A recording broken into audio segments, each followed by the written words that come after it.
Le JT des nouvelles techno sur TV5 Monde, 6e numéro. Bonjour à tous. Au menu, la réalité augmentée rien que pour nos yeux. Et sur notre banc d'essai, les Ultrabooks.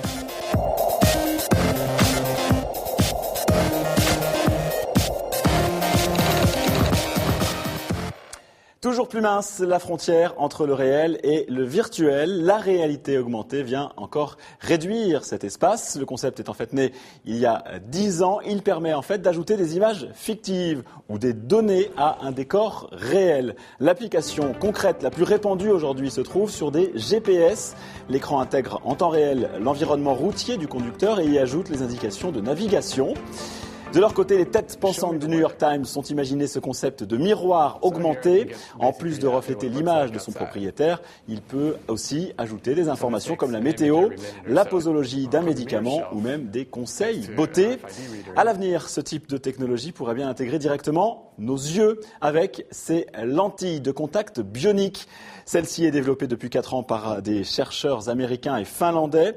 Elle a brillamment réussi les premiers tests sur des rongeurs. Le prototype ne peut afficher pour le moment qu'un seul et unique pixel, on le voit là, mais un jour peut-être se superposeront des infos de navigation ou des SMS directement dans le champ de vision du porteur. Déjà tout récemment, ces chercheurs ont résolu la difficile question de l'alimentation électrique de ces lentilles haute technologie. Sur notre banc d'essai cette semaine, des ordinateurs très légers, très fins et très puissants. On les appelle des Ultrabooks. Ils seront sans doute les produits vedettes de 2012.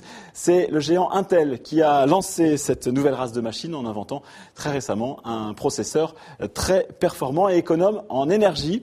Mais pour autant, c'est Apple qui avait lancé le premier il y a 3 ans ce concept avec ce fameux MacBook Air extrêmement fin, 1,3 kg de technologie. Il est épais de moins de 2 cm.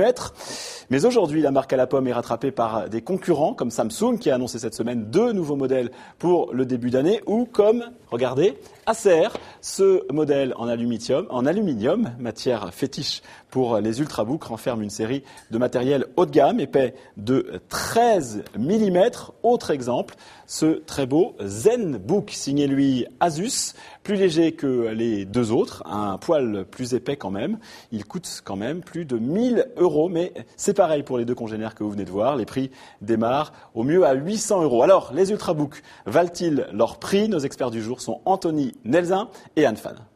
Le MacBook Air, en quelque sorte, était le prototype de ce qu'on appelle aujourd'hui l'Ultrabook, avec un processeur puissant mais économique, qui mange pas trop de batterie. Les avantages de ces Ultrabooks, c'est déjà qu'ils sont quand même tous très très bien finis, donc ce sont des objets entre guillemets pour l'instant de luxe, puisqu'ils coûtent environ 1 millier d'euros. C'est une machine qui fait un compromis sur la finesse et sur la polyvalence. Le netbook, c'est une machine pas chère et polyvalente. L'Ultrabook, c'est une machine chère et moins polyvalente. Si on veut jouer au dernier jeu à la mode sur un Ultrabook, c'est vrai que du coup, on va pas pouvoir le faire et là, ce sera un gros défaut. Si vous voulez l'autonomie et la finesse, il faut faire un compromis sur la puissance brute, sur est-ce qu'on met un gros disque dur ou est-ce qu'on met un stockage flash qui est forcément moins imposant. Pour tout ce qui est bureautique et multimédia, ça passe très bien.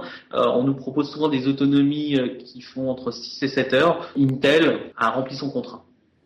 Le JT des nouvelles techno, c'est tout pour aujourd'hui. Ça continue bien sûr sur Twitter. Sinon, rendez-vous dans une semaine tout juste sur TV5 Monde.